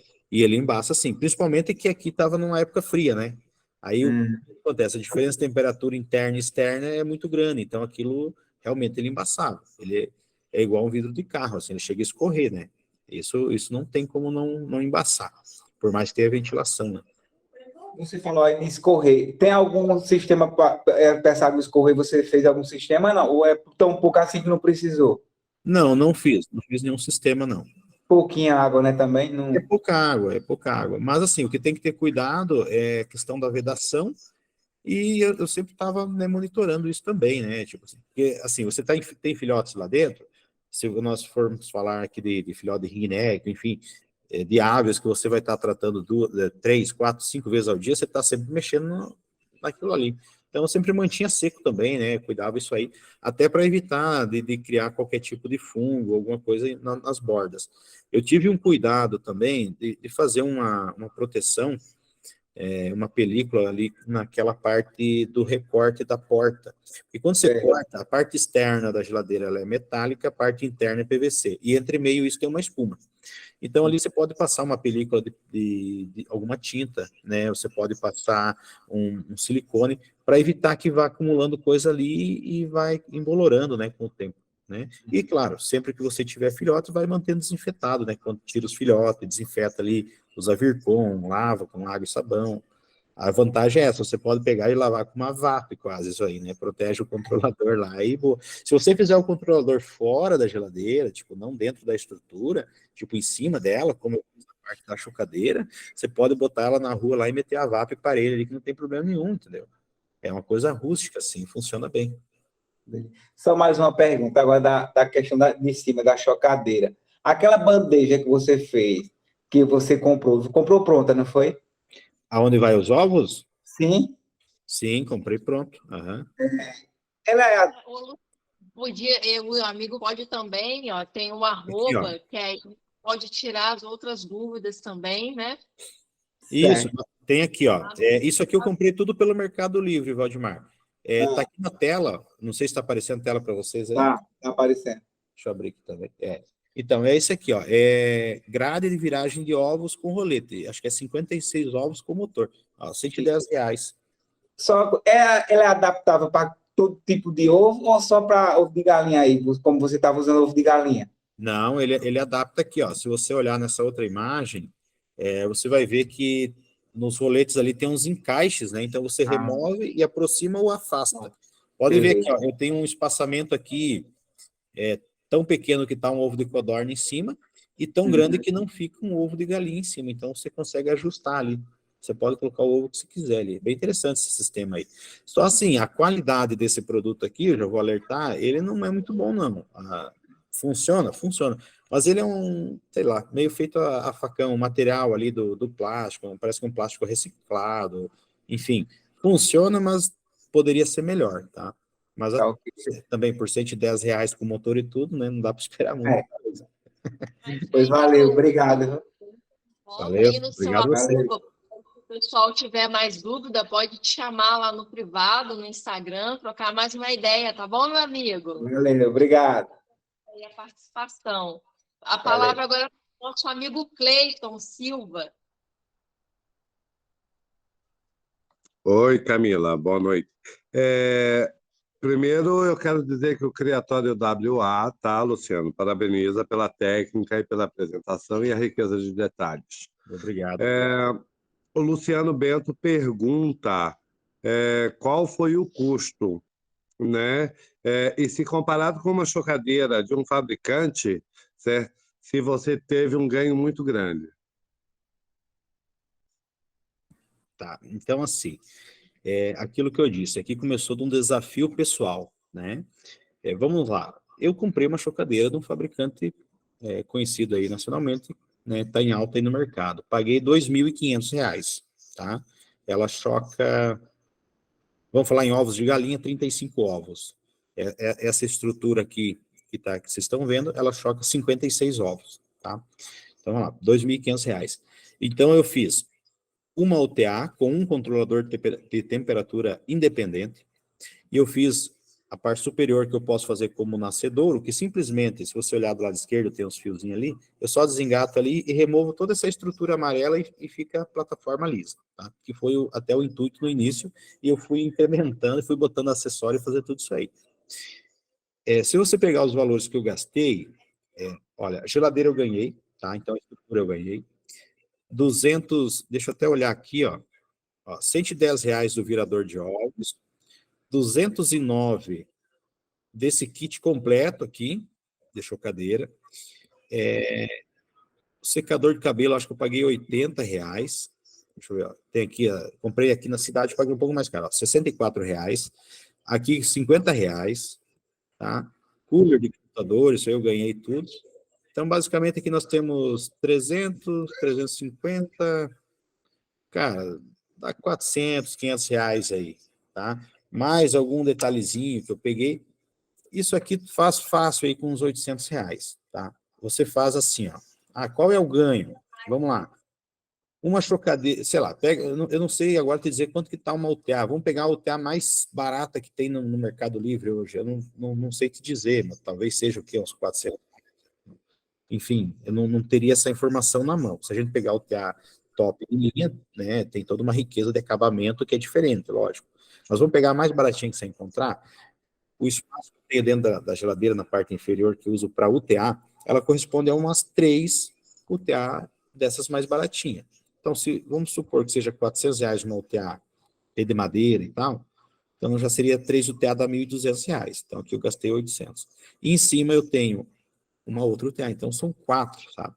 Então, o mínimo que você gastaria comprando equipamentos separados, sei lá, seus de R$1.500, R$2.000. Se você for comprar coisa top de linha, você vai pagar, sei lá, R$1.800 uma UTA, entende? Então, assim, esse foi o ganho. Foi o primeiro desafio pessoal em fazer e ver acontecer, que é muito, muito gratificante. Você construir um negócio, botar lá para uma incubação de ovos e no final você tem um resultado. Você fala, poxa, fui eu que fiz, né? Pelo menos para mim, eu acho assim o máximo a gente conseguir desenrolar a coisa dessa forma. E a economia, né? Economia também, porque, poxa, uma UTA não é difícil. Tanto que a ideia inicial saiu de uma UTA. Então, eu consegui fazer 3 UTA com basicamente R$47 aqui desse controlador, 60 de um secador de cabelo e só, né? É isso. Então, gasta o quê? R$150 a eletrônica para você fazer uma UTA, entende? Dentro de uma estrutura que aí ia para o lixão, ia para o aterro, sei lá para onde é que ia, que eu ganhei, Então, isso não é, o Luciano ganhou porque é amigo. Com certeza que facilita bastante ser amigo do pessoal da refrigeração. Mas isso aí em qualquer loja de refrigeração, o pessoal vai fornecer, a grande maioria, porque eles têm que pagar para destinar isso aí, entendeu? A partir do momento que você remove um objeto de lá, é algo a menos que eles não precisam pagar para jogar fora, tá? Então, eu vejo dessa forma aí, que tem essa economia assim, e, enfim, né? O desafio pessoal acho que foi mais gratificante que tudo o resto. Não sei se Próximo, respondi a pergunta. meu amigo Donato, sua vez. Presenças ilustres aí hoje. Tô vendo aí, bicho. MacGyver! Seja bem-vindo. E aí, Sou eu, Donato? MacGyver. E aí, Donato? Como é que você tá? Tudo bem, tô tranquilo aí. E aí, como é que anda as coisas? Uma vida. Que top trem aí, hein, velho? Tu sabe como é que é morar no frio, né, bichão? Ó. Aqui tô de camiseta, por enquanto. Ô, velho, eu acho que o único pecado foi você não ter filmado isso aí para fazer tipo uns slides para nós do passo a passo. O meu cabeção não cabe tudo isso aí, sabe? Eu Então tenho é bastante complicado. imagem ali, só que eu tentei dar uma simplificada, porque é muita riqueza de detalhe. Assim, eu acredito que eu explanei bem, Donato, mas eu devo ter bastante coisa ali filmada, mas não é tão difícil. Se você olhar ela assim, você mata na hora já. Às vezes por foto é mais difícil. Você manja da arte, mas para gente que, para trocar uma lâmpada é complicado, é um pouquinho mais difícil, mas a vontade é grande para fazer um trem desse e fazer funcionar, sabe? E funciona, e é tranquilo, fique sossegado que dá certo. E esses slides vão estar disponíveis, cara? Onde é Posso, que... não, posso disponibilizar aí, eu vejo com o pessoal da produção aí, acho que gera um PDF, alguma coisa. A gente disponibiliza aí os slides para os interessados, né, Luciano? Sim, é importante, é legal. Ou patenteou já, velho? Para que eu vou patentear? Se é um troço que está disponível no YouTube para todo mundo, você tem que ver os indianos. Os indianos, ó, é um negócio tão simples que, assim, às vezes o pessoal não conhece, né? Eu estou apresentando aqui para vocês, mas tem vídeo no YouTube lá na Índia. Olha o que o cara faz. O cara pega um controlador, pendura do lado de fora, joga lá para dentro. Eu nem sei o que ele põe para aquecer lá dentro. Acho que é até um aquecedor de ambiente, não me lembro. E ele começa a encher de ovo as prateleiras, do jeito que a geladeira que tu compra no mercado, sabe? Ele enche tudo de ovo e fecha. Aí, uma vez por dia, duas vai lá e gira tudo com a mão, aqueles ovos. Cara, depois de 20 e poucos dias, ele abre aquela geladeira, aquilo brota quentinho, caindo assim, ó. Tu tem que ver, cara. Os caras são muito doidos. Não, Cara, não. é A algo ideia simples. foi bacana, cara. Puta, você está de parabéns, eu acho que super válido, né? E você tem que fazer só um espaçozinho do lado, senão acoplar mais uma geladeira para guardar a gelada, né? Que aí você vai olhando os ovinhos ali e vai tomando a geladinha. Então, é que esse aí é o segundo projeto, porque esse aqui foi o protótipo. O segundo projeto era fazer ela reverso, né? Daí ia ser a chocadeira reverso. Então, durante o período de temporada, que nós começamos aqui no inverno, vai até, sei lá, outubro, novembro, aí, com incubação, ela trabalha no aquecimento. Depois você só bate uma chavinha, ela começa a refrigerar. Aí você põe a gelada lá dentro. Legal. Luciano, parabéns, tá? A Obrigado. hora que tiver os slides aí, tudo bonitinho, Camila, veja aí como é que faz para a gente poder acessar, tá? Não, beleza. Aí manda para nós. Vou até adicionar lá no grupo do Abrindo o Bico lá, adiciona esse pessoal. Até tinha que pôr aí, Camila, para o pessoal ir. Nós temos um grupo ali, daí a gente pode disponibilizar lá.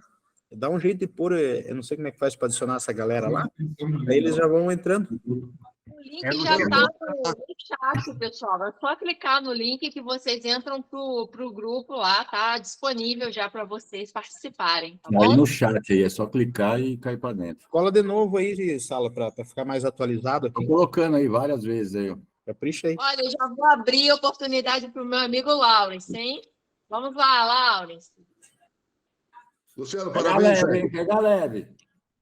Abraço grande, Luciano, parabéns, velho. Abraço grande. Tchau, Camila. Sala, abraço. Valeu, Donato. Vamos, Léo, sua vez. Criador monstro. Esse é tudo, chama. Tá escutando? Tudo bem, Laurence? Tô ouvindo, sim. Ah, que bom que você está escutando. Deixa eu te falar uma coisa para você. Chora. Mediante a sua experiência, não de cachaceiro, tá? De criação de aves, o que você recomendaria para um jovem que está iniciando hoje? Para onde ele deve caminhar? Como ele deve caminhar? Qual o olhar que deve ser o dele? Onde deve ser a aposta? Talvez seja uma das perguntas mais difíceis para ti, tá? Mas eu acredito que o início é muito importante para quem está querendo iniciar algo. Tu pode falar isso? Posso. Só para mim ver se entendi sua pergunta, é sobre a criação em si, né? Que você quer saber, né? Isso, amor, isso. Não é sobre a vida, não, porque a vida ninguém sabe para onde vai dar. É sempre. Então, exatamente. Não é o que é para ser.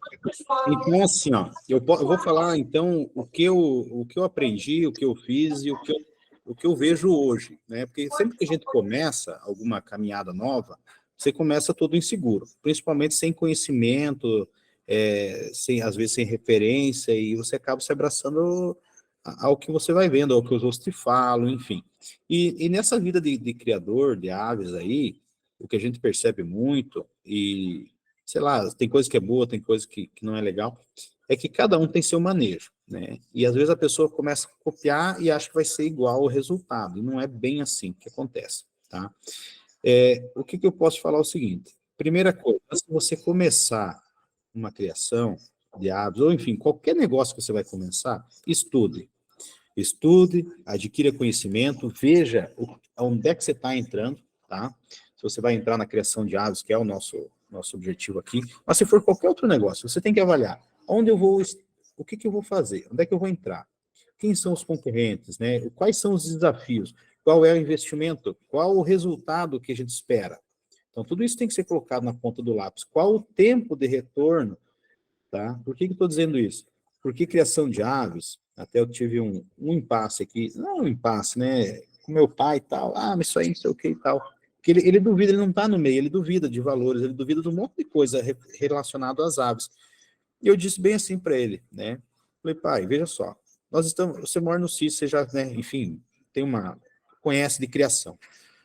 Se você quisesse criar um plantel de gado, né? Aí, você não tem que comprar uma vaca, tem que comprar um touro. Eles não vão reproduzir? Quanto tempo leva para nascer? Quanto tempo leva para aquele bezerro virar um boi e você vender, ou para você reproduzir de novo? Então, aqui a gente está trabalhando de uma forma miniatura, mas é isso. Então, tudo tem um tempo de retorno. O que o pessoal tem que fazer hoje é adquirir conhecimento. Eu estou passando um pouquinho do que eu sei, né? Não é muita coisa, mas assim, espero assim, levantar essa lebre, como se diz por aqui, para esses itens, para essas situações que a gente pode baratear. Invista em conhecimento, adquira conhecimento, trace um plano de criação. Você vai criar aves, é ave que eu quero, eu entendi como é que é, o que você vai criar, tá? Eu vou contar um pouquinho da minha história, talvez me estenda muito aqui, me segure, mas assim, eu acho que é interessante isso porque é quase uma lição de vida, assim. Então, que espécie você vai criar? Você vai ser especialista naquela espécie? Ou você vai ser um acumulador, como estão dizendo por aí, um zoológico, você vai ter um casal de cada espécie, e daí você não vai conseguir reproduzir nada, ou vai reproduzir 2, 3 só que são mais rústicos, e o resto não vai acertar o manejo. Aí você vai ficar frustrado. Então, estude muito bem, além de você estudar sobre a criação, resultados, a partir do momento que você escolher uma espécie, estude, pegue aquela espécie, procure conteúdo e leia, e estude sobre ela. Qual o comportamento, o que ela precisa, tudo, o habitat, a vida dela na natureza, como é, o que você vai ter que reproduzir ali para ter resultado. Basicamente é isso, tá? O que eu fiz aqui? Comecei com ringneck, né? Peguei casais aí em 2021, né? 2022, então agora é o primeiro ano de reprodução meu, a bicharada tá ali e tudo. Estamos na expectativa, eu não sei. Eu tenho expectativa em 3, 4 casais, eu tenho 9, tá? Por quê? Porque o resto é 2022, não vai para dar nada. Eu vou fazer todo o manejo igual. Se acontecer de reproduzir, ótimo. Excelente, na realidade, porque não era para reproduzir. Se não acontecer nada, ótimo também. Valeu a experiência minha e a deles também. Então, ano que vem vai voltar ao mesmo manejo para a reprodução, então a gente vai iniciando gatilhos, né, até para a própria ave. Então, assim, para você não comprar gastar todo o seu dinheiro, não faça isso. Estude as espécies, veja o tempo reprodutivo, a maturidade sexual delas, aí em cima disso você traça seu plano. Eu vou investir tanto, vai demorar quantos anos? 2, 3, 5, 10? Pense nisso. A primeira foto ali que eu mostrei na minha apresentação aqui, tá eu e o Oscar aqui, ó, coisa mais linda, maravilhosa.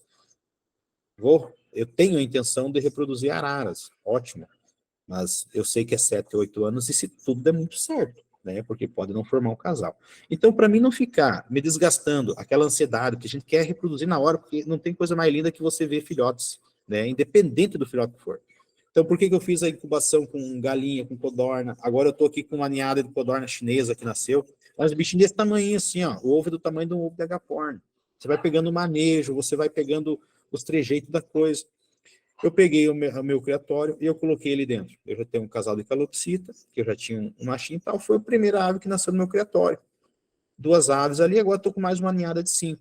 Tá? Casal de calopsita você compra baratinho, mas serve para quê? Você pegar o manejo, reproduz mais rápido, você vai pegando habilidade, você tira toda a sua atenção e ansiedade de cima daquelas aves que talvez nem eram para reproduzir esse ano e você está apostando as fichas nela. Então vai reproduzir outra coisa, uma ave mais rápida, né? Ou se você comprou ringneck adulto, show de bola, entendeu? E se você acertou o manejo, vai tirar filhote. Então eu tenho agapornis ali para mim ir manejando, para pegar essa experiência. Pra você ter uma ideia, Laurence, eu não tô nem olhando, assim, né? Eu não tô em cima dos ringneck. Eu botei caixaninha, estão destruindo, uns estão assustados com aquela caixa que nunca viram. Tá lá, né? Já teve umas que entraram no ninho, enfim, tá quietinho. Agora eu tô de olho na minha calopsita, que está com 5 ovos chocando, eu acho que uns 5, sei lá, uma semana deve estar eclodindo. Agaporn, pro fim da semana, talvez é para nascer alguma coisa. Então, estou cuidando desses bichinhos aqui. Então, você vai pegando esse manejo, você vai cuidando dessas aves, e você tira aquela expectativa em cima. Daqui a pouco, você viu, passou 1 ano, passou 2, aí você vai começar a ter o teu rendimento ali. Então, o que eu posso dizer? Adquira um conhecimento, tá? No que você vai, qual o caminho que você vai traçar. Saibam a espécie que você está criando. Quando eu digo saiba, estuda sobre ela, veja quais mutações, o que tu vai investir, o que tu vai tirar, o tempo de retorno que você vai levar para, né, recuperar isso. Não gaste todo o seu dinheiro num negócio e comprometa a sua renda, a sua família ou qualquer outra coisa. Não façam isso. Eu não vivo de aves, seria maravilhoso se acontecesse isso. Vou trabalhar para isso. Eu tenho minha atividade. Eu invisto um pouco do que eu ganho no meu criatório, né? Investi, fiz uma reforma e tudo e tal, e estou com minha bicharada ali. Eu acho que é mais ou menos por aí, seria a minha resposta, para mim não me alongar muito. Estude bem, determine o que você quer, porque o mundo das aves não adianta. É muito lindo e você vai, conforme você vai vendo, você vai comprando. Se você tiver dinheiro no bolso, é o caminho para falência, vou te dizer, porque você vai gastar tudo em passarinho, você vai comprar um atrás do outro. É um mais lindo que o outro, então é difícil você falar, nossa, isso é feio. Não, você vai comprar. Só que, de repente, você pega espécies totalmente diferentes e você não acerta manejo. Eu tinha uma paixão pelo Loris, achei que coisa mais linda, uma ave inteira, assim, para pet, o bicho é ativo, o bicho brinca. Quando eu vi pessoalmente, falei, meu Deus do céu, eu vou criar Loris. Mas daí tem a parte alimentar, é todo um manejo diferente, a parte de limpeza é diferente. O bicho é um espetáculo, mas o manejo é totalmente diferente do que a gente está habituado, né? Na linha de ringneck, enfim. Então, será que eu vou conseguir fazer isso? Então eu tirei o pé do acelerador e falei, não vou mexer por enquanto. Vou trabalhar nessa linha mais básica, assim, de manejo até mais fácil. Vou adquirir o conhecimento necessário, vou me estabilizar. Então ele precisa dar retorno, tá, para você manter. Qual foi o intuito de eu colocar? Até eu vou abrir isso aqui. Por que eu coloquei a calopsita? Tinha uma sobrando e botei outra, ok. Botei agapornis, uns red ramped e tal, tô com um casalzinho de rosela. Então já tenho, olha só quantas espécies tem ali, tá? Eu achei tudo muito lindo. Mas o intuito desses bichos ali mais prático é o quê? Começar a produzir alguma coisa, então eu vou trabalhando, eu não fico lá só limpando o criatório, né? Aquela coisa monótona e chata, porque não adianta o cara falar que gosta de limpar, porque é mentira, limpar é ruim. Bom é sentar lá e brincar com a bicharada. Então, eu vou tirar esses bichinhos, eu vou vender, entendeu? Uma calopsita aqui, numa agroveterinária, que é uns R$150. eu já estou trabalhando uma linha genética, algumas coisinhas diferentes, assim, na linha mais básica, mas estou trabalhando, entendeu? Já estou me mexendo com o meu plantelzinho. Então, eu me propus a vender de 150 a 300 reais algumas aves que eu tenho aqui nessa linha. Se eu fiz uma conta, vamos fazer uma conta de padeiro, agora falar em valor para vocês entenderem a linha de raciocínio, para vocês não só ficarem gastando, principalmente quem está começando. Gasto aqui por ano na faixa com o meu plantel aqui uns 4 mil reais de ração, tá? Por alto. Se você pegar um casal de calopsita e vender a 200 reais cada filhote, um casal aí ela te tira, talvez eu esteja falando bobagem, mas pelo que eu estou vendo aqui, que em 60 dias ela botou 10 ovos, vamos falar que em um ano você tire 20 filhotes. Só fazer filhotes vezes 200 reais, 4 mil reais. Um casal de calopsita pagou comida dos outros bichos para mim. E isso nem quero vender. Até outro dia me pediram aqui, eu falei, não, vou segurar, porque agora eu vou mexer com meus bichinhos aqui, né? É uma coisa simples, todo mundo tem, mas se você trabalhar uma genética, ave a 200 reais, você vende para qualquer um, entendeu? Qualquer um tem a capacidade de comprar um bicho barato. O duro é quando o cara chega lá e acha sei lá, um opalino, clertei, coisa mais linda, e pede o valor, e tu fala para a pessoa, e ele te chama de louco, porque não faz ideia. Você tem uma ideia, semana passada, o pessoal falou, eu quero uma cacatua, arruma um casal de cacatua. Eu falei, qual que você quer? Nem sabia que tinha mais que uma. Eu falei, aí expliquei, ele falou, pode ser essa, pode ser aquela. No caso, era uma alba ou uma inca, olha só. Aí, falei, vou ver se eu acho, né? E dei uma levantada em valor e passei pro cara. Adivinha, né? O cara achou que ia pagar uma cacatua, sei lá, 300 pila, né? E não é, vocês sabem disso. Então, é mais ou menos isso, Maurício. É ter uma linha de raciocínio de onde é que você quer ir, né, onde é que você quer chegar, e saber que dá retorno, mas tem um tempo. Participante aí, ó, um participante novo na área. Então, aí, se eu puder responder a pergunta dele, eu vou chamar aí, depois a gente troca uma ideia com o Léo no privado, tá bom? Vou abrir o microfone para o Rodrigo para falar com a gente aí. Seja muito bem-vindo, Rodrigo. E aí, pessoal, tudo bem? E aí, Rodrigo, certo? E aí, como é que tá? Tudo bem? Bem ansioso para aquele churrasco teu lá, que eu não sei se vai rolar para mim, mas, rapaz do céu. Que não vai rolar o que? Eu acho que vai. Bom, para quem não sabe, o Rodrigo da Hot Farm aqui, eu quase não fico por aí, eu tô de boa aqui, vou prestigiar os amigos lá. E aí? Aqui tá tudo tranquilo. Pela presença, é uma honra ter você aí conosco. Imagino que é isso. Eu que tô aqui, só escutando. O que tu achou, Rodrigo, aí da minha UTA? Quer jogar fora aquelas tuas importadas, não? Joga aí pra fora e pega essa. Eu vou te contar um caso aqui rapidinho, para não tomar muito tempo da live de vocês. Conta aí. Eu fiz uma UTA uma vez numa caixa de fogão. Sabe aquela, uma caixa de fogão? Não era... A gente montou lá, que na época o meu pai criava galinha, criava pintinho, e a gente montou não era bem uma UTA, era um aquecedor, aquela que você colocava lâmpada e tal, num fogão. Então, cara, quando a gente tem um pouquinho de noção e cuidado, dá certo, mas a tua ficou sensacional. Eu entrei justamente porque eu queria tirar uma dúvida aí, porque eu falei, cara, se a moda pega, aquelas lojinhas que vendem geladeira usada, e eu tenho uma geladeira aqui que estragou na fábrica, eu falei, já vou mandar uma faca nela. Tu vai ver que o negócio funciona, e é baratinho e fica top, cara.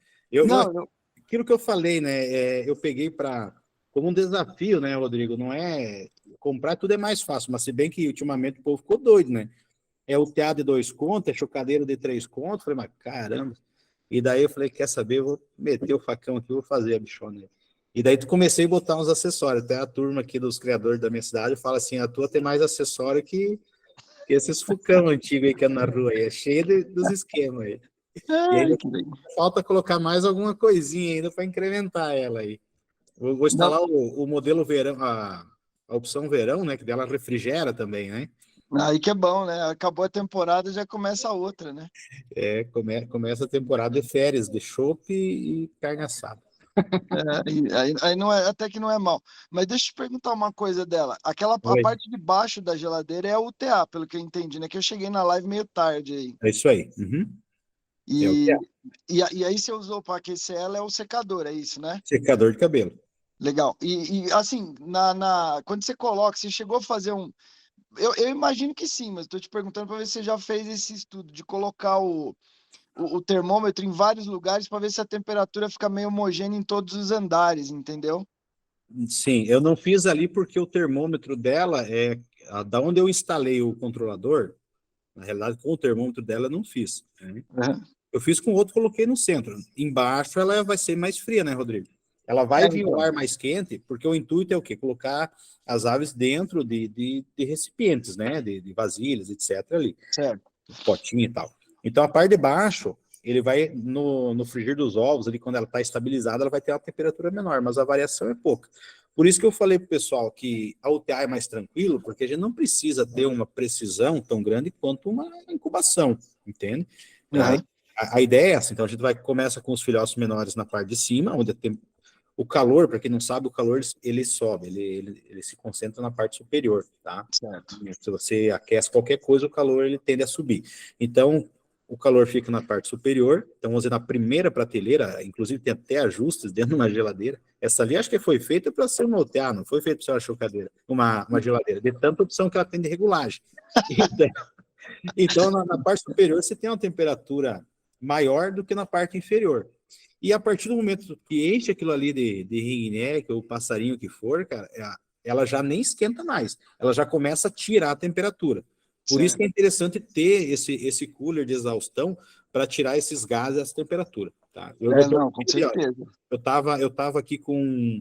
Aqui tava friozinho, sei lá, uns 15, 18 graus. 15 graus, vamos falar dentro de casa aí. E eu tava lá com... acho que 20 codorninha pequena, tá? E uns pintinhos ali que nasceu. E tava dentro da UTA. Então tava em duas vasilhas separadas. Ela já nem esquentava mais, ela tava só fazendo a exaustão. E eu tinha regulado tipo para 26 graus ali já, né? Nem era tão quente assim. Legal. E a lâmpada direto ligada, a bicharada comendo. Cara, isso é a hora que eu tirei dali para pôr pro meu galinheiro lá. Meu Deus. Até minha mãe se assustou com o tamanho dos bichos. Porque eles comem direto, né, cara? Aquilo lá, né? Era bicho graúdo, sabe? Desenvolveu bem, assim. Show. Não, eu achei demais a ideia, cara. Achei sensacional, assim, essas coisas que você consegue fazer com baixo custo e que dão eficiência, eu acho que é uma das coisas mais legais, né? Porra, eu vivo inventando essas gambiarra aqui para testar, entendeu? E eu falei, porra, a sua ficou... não tem nada de gambiarra, a sua ficou padrão, entendeu? É o que você falou, parece que foi feita para ser chocadeira e não geladeira. Achei demais. Eu só fiquei nessa dúvida da questão de aquecimento, mas eu imagino que sim, e também é o que você falou. Você sabendo em cada uma das bandejas a temperatura média, dá até para ir movimentando os filhotes de acordo com a idade, né? Sabendo que embaixo é um pouco mais frio, etc e tal, o calor mais... Então você consegue botar, né, os pintinhos ali de 1 a 5 dias em cima e tal, eu acho que dá para controlar bem, cara. É bem dessa forma que é feito. Então, as aves menores em cima e conforme elas vão desenvolvendo, você vai baixando, né? Por que eu fiz essa UTA? Eu sou meio cismado com acabamento, eu gosto da coisa bem acabada, sabe? Eu tenho essa cisma aí. Então, eu tentei, pelo menos ao máximo possível, a gente fazer algo bem acabadinho, até porque vai ficar dentro de casa, aqui em um lugar bonitinho e tal. Então, eu tomei esse cuidado. Eu escolhi a geladeira também porque ele tem uma troca térmica bem menor, né, Rodrigo? Se você pegar, por exemplo, aqui como cai muita temperatura e tal, cara, ela tem, acho que uns 5 centímetros de poliuretano. Então, aquilo é térmico, ela não perde calor para fora e ela não ganha e não perde... enfim, ela não perde e não ganha. É térmico, né? Então, tem essa vantagem aí, sabe? E tem funcionado bem. Nossa, não, mas não, isso faz todo sentido, porque um dos grandes problemas, eu tinha uma chocadeirinha aqui, eu não vou falar a marca, mas é uma que tentou imitar a Inca. Ela é igualzinha, pequenininha, igual a Inca, quem sabe já sabe.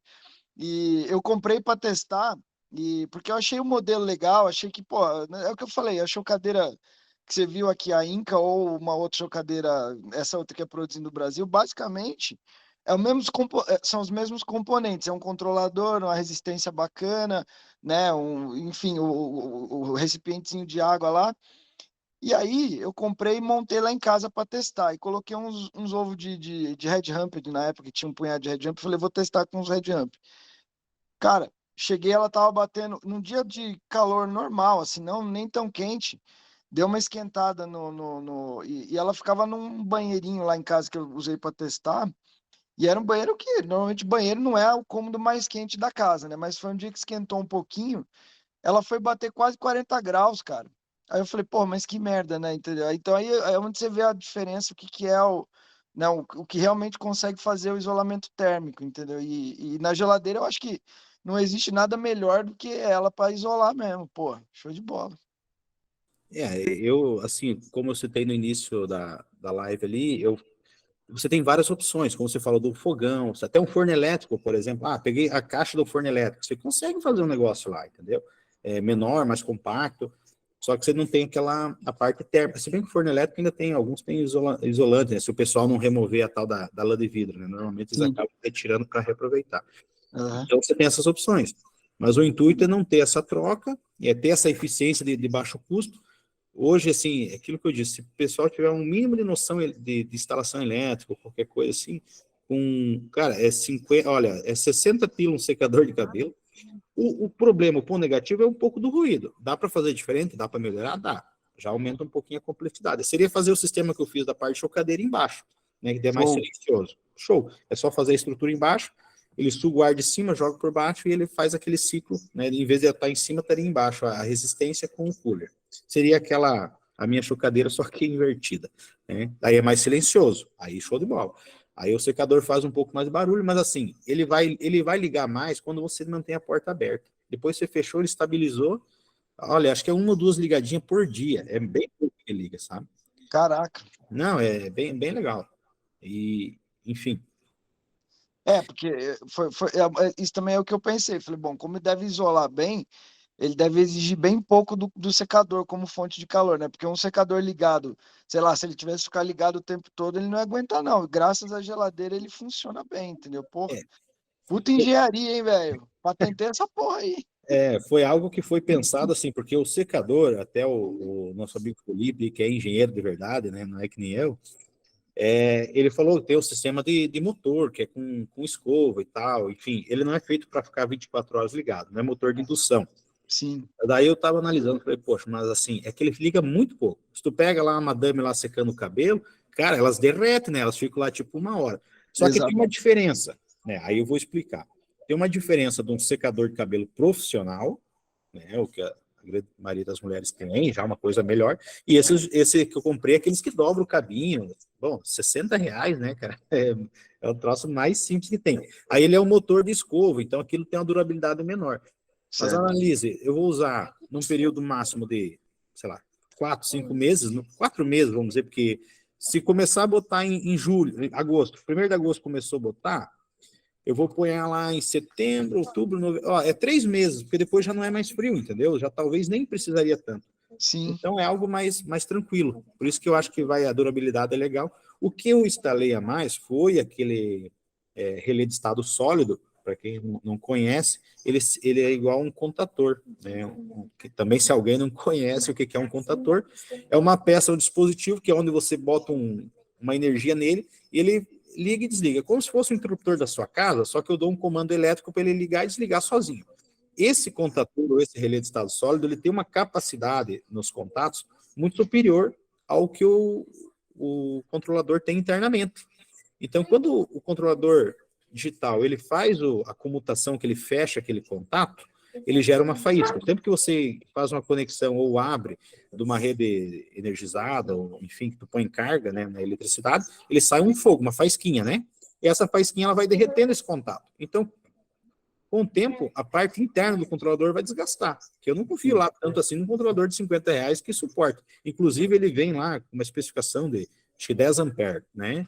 Eu tenho lá minhas dúvidas se é que aguenta isso. A partir do momento que eu faço esse controlador eletrônico, mandar um sinal para um contator ou para um relé de estado sólido, ele só manda o sinal e manda aquela peça fazer essa função de dar esse contato. Então, quem está levando a pancada da carga é esse relé de estado sólido ou o contator. Qual que é a diferença de um para o outro? O relé de estado sólido ele serve mais para carga resistiva, né? Resistências, lâmpadas e tal, e você precisa de um dissipadorzinho de calor nele. Atrás dele tem um alumíniozinho ali, só para perder o calor. O contator já tem partes móveis, então ele dá aquela pancada. Ele sempre vai dar aquela pancada quando você liga. Né? Tem um ímã eletromagnético que tem dentro dele. Então, essa é a diferença, as duas funcionam. Dessa forma, a carga do secador ou das resistências está naquela peça. Então, o controlador eletrônico, para queimar, só se der um raio na tua energia, ou der um pico de tensão na tua energia para queimar ele, senão ele vai durar muito tempo. O que vai dar desgaste é aquela pecinha que você vai trocar lá.